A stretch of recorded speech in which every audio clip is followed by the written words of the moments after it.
This is Misty Green, and you are listening to the I Lead podcast, a space to engage instructional leaders for excellence, action, and development, where we will reflect, explore, and move ideas into action.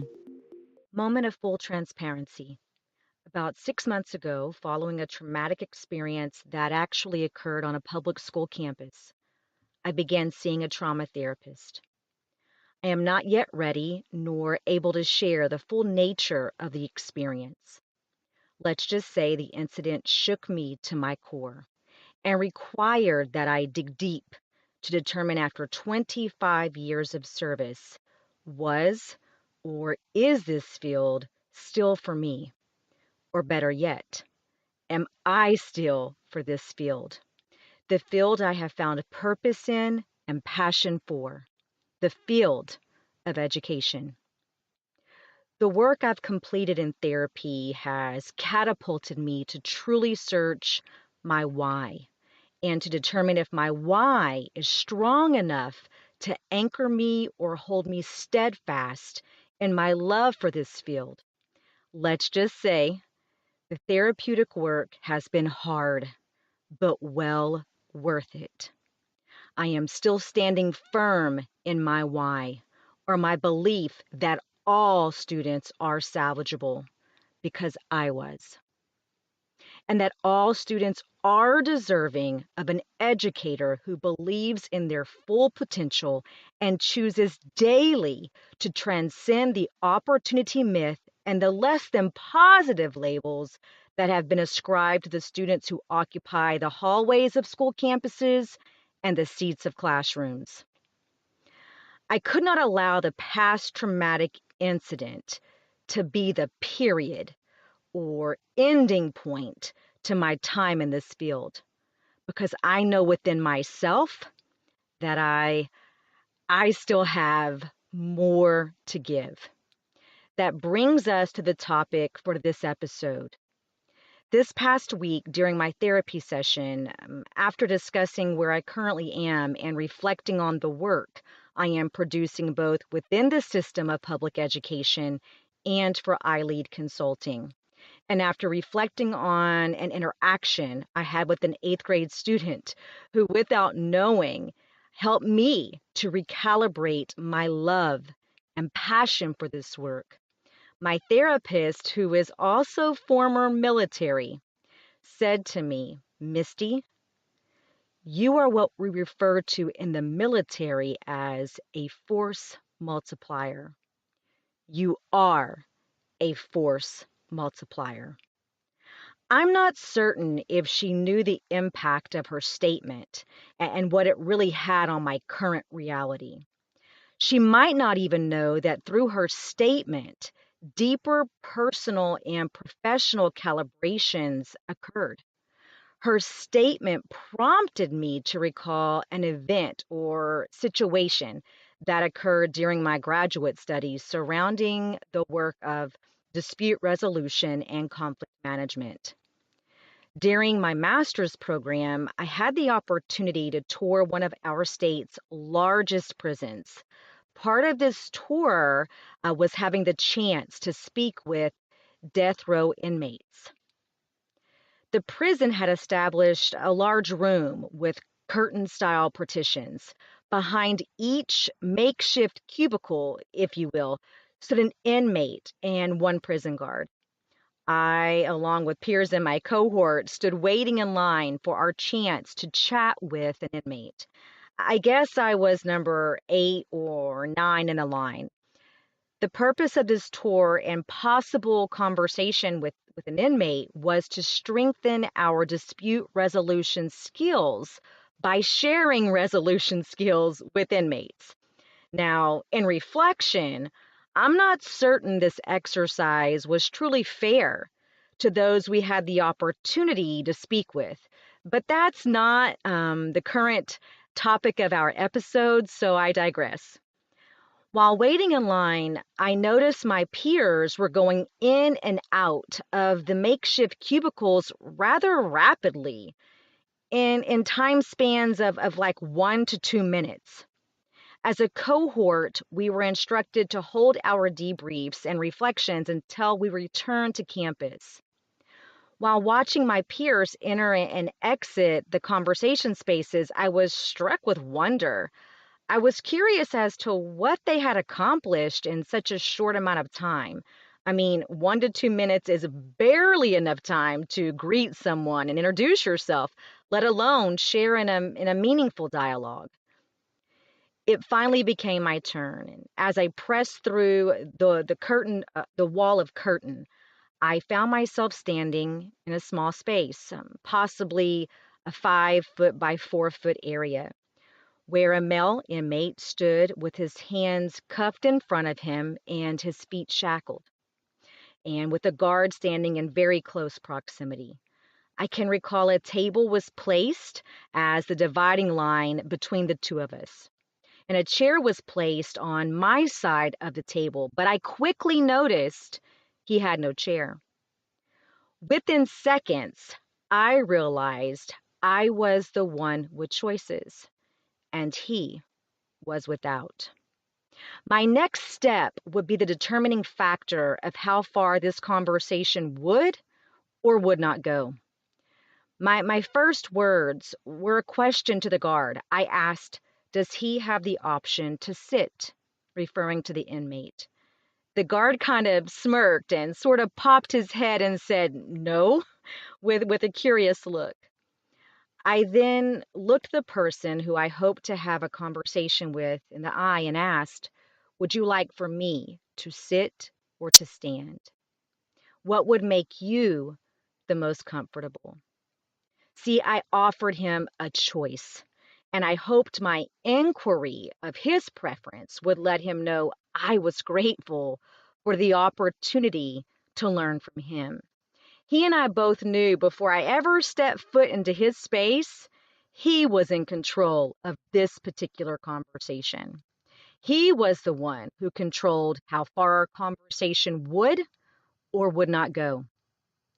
I spent close to 15 minutes with him. I learned of his childhood. He was a straight A student, raised by a single mom, who had quite a few boyfriends, none of whom he really clicked with. He had an older sister and a younger brother who he hadn't seen in a while, and he had a young son. And his greatest hope was that his son did not follow in his footsteps. I shared with him I left home at 14 and even shared some truths about that period of my life, stories that many do not know. I wanted him to know, though our current paths and realities were extremely different, we in fact shared some strange commonalities. I learned a long time ago there is comfort in commonality. At the end of our conversation, I thanked him for teaching me, and I recall the look of confusion he displayed. It was at that moment I shared with him that at that time in my life, I was a single mom of 3, and that on that day, he had helped me to be a better mom. Some might say, "Misty, you didn't follow the script. You didn't pass on tools of dispute resolution." Well, in reflection, I think the human script is more important than any rubric. I believe in order to teach, we must first be willing to model. So for me, I modeled the most critical of resolution skills, authentic communication. I remember leaving the prison and feeling successful, feeling like I had connected with another human. Simultaneously, I felt immensely sad, heartbroken, really. He was 23. You might be thinking, "Misty, thanks for sharing this part of your journey or that part of your journey, but how is that related to education or the therapeutic experiences you're currently having?" And the statement, "Misty, you are a force multiplier." Stay with me. I'm taking you there to the connection. Following the prison tour, we arrived back to campus to debrief about our learnings and the conversations we shared with the death row inmates. I sat quietly listening to others, and I myself was still in a state of deep reflection. One of my peers said, "Misty, you haven't shared yet, and you're with your inmate for quite a while. What did y'all talk about? Did you stay? Why did you stay with him so long?" Me being me, I responded, "We've talked about the fact that he wasn't my inmate." To this day, my response to her question makes me chuckle. I hope after a decade, she has become a more evolved human. I wanted him to know he was offering me a unique experience and that he too was deserving of something unique. He was deserving of an authentic, reciprocal conversation, not just an interview or a lesson. Following that particular class, another peer came my way. Her name was Tina. She was kind and smart. She was all around a good human. Her words have lived with me for over a decade. She said, "Misty, in my culture, we would refer to you as the nail that sticks up. You have the ability to make a difference in this world, no matter what. Keep sticking up." As quickly and as softly as she had said these words to me, she headed out the door. And there it is, friends. There is the connection between Misty, you are a force multiplier, and Misty, you are the nail that sticks up. Let's connect these statements to the work. We'll start with, what is a force multiplier? The U.S. Department of Defense defines a force multiplier as capability that when added to and employed by a combat force significantly increases the combat potential of that force and thus enhances the probability of successful mission accomplishment. What is meant by the nail that sticks up? The full proverb is actually, "The nail that sticks up gets hammered down." JapanSociology.com asserts that this proverb means many people have difficulty embracing a person who stands up for something or who is willing to speak out against the status quo. A person who sticks out can and often will be ostracized or even punished by others. This proverb elicits fear in many.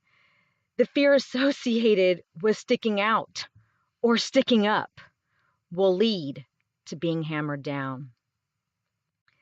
Therapy has offered me a safe space to embrace exactly who I am. I am the nail that sticks up, and I am a force multiplier. The day that I no longer possess these characteristics will be the day that I should turn in my district name badge and exit stage left. As an instructional leader, there is a level of accountability we hold. At times, the weight of the accountability may feel overwhelming. We are not simply accountable to self. We are accountable to all who look to us and depend on us to pave the way of opportunity for students, to courageously foster change when necessary on school campuses, to remain cognizant no matter the seat you occupy or the title we hold of classroom and campus reality, to serve as an advocate for marginalized communities, to embrace challenges with a spirit of resilience while remaining anchored to one collective goal: doing what is best for students, all students. There is no space for calculating the risk when it comes to doing what is best for students. The fear of being ostracized when advocating for systematic change through inquiry and requiring context be provided must be dismissed from your thought process. Instructional leaders must become reflective. If your campus is failing, if your district is in need of triage, you have a responsibility to be part of the solution. If you are unable or unwilling to be part of the solution, exit stage left. I embrace that I am a force multiplier. I seek regularly to increase my own instructional toolkit, not for self, but to continue building the capacity of every educator who I come in contact with, because I know in doing so, students benefit, and that is the goal. I challenge you as an instructional leader, increase your instructional capacities, both in content expertise and in pedagogy. Model what you expect. If you can't model your expectations, you cannot inspect what you expect. Meaning, how can you observe or appraise what you cannot do? How can you develop or build others up if you do not possess the very capacities and skills you so righteously mandate from others? Strive in all you do to be a force multiplier by increasing your own credibility first. And to campus staff, if you see there's an area of opportunity within your instructional leader or your instructional leadership team, be reflective about how you would like to message your concern, remembering you do not know it all. No one does. But again, one collective goal: to do what is best for students, all students. Be a solution maker, a bridge builder. Create resources to build the capacity of others. Those are the steps you take to become a leader on your campus. Is your mission to help or to hurt? I challenge you to be a force multiplier. As my therapist shared with me, Misty, your very presence in a room increases the status quo. She said, Misty, you look mediocrity in the face and say, not on my watch. And she challenged me to embrace that when I walk into a room, productivity is enhanced and capacity is built, not because of compliance, but because of support, development, and inspiration. By sharing my own truth as a high school dropout who has a comeback kid story. In closing, I ask you to reflect. In this field, the field of education, are you willing to be the nail that sticks up for doing what is best for students? And are you a force multiplier? Let's embrace those two questions and allow them to guide our every effort. Our collective efforts will, in fact, make a difference. To all who are listening, if you're serving in the field of education in any capacity, take care of yourself. Let's normalize and destigmatize therapy. Therapy is a safe space for you to share and process through difficult conversations and realities. I challenge you to find your safe space. Everyone needs someone who they can talk with confidentially in a judgment-free zone. Until next time, keep striving to move the needle of student achievement and success toward excellence. I charge you to be a force multiplier and be courageous enough to be the nail that sticks up. Thanks for listening to the iLead podcast with your host, Misty Green. You can connect with me on Twitter at Misty Green iLead. To access available resources, visit www.ileadconsulting.net. Until next time, let's keep moving the needle toward excellence.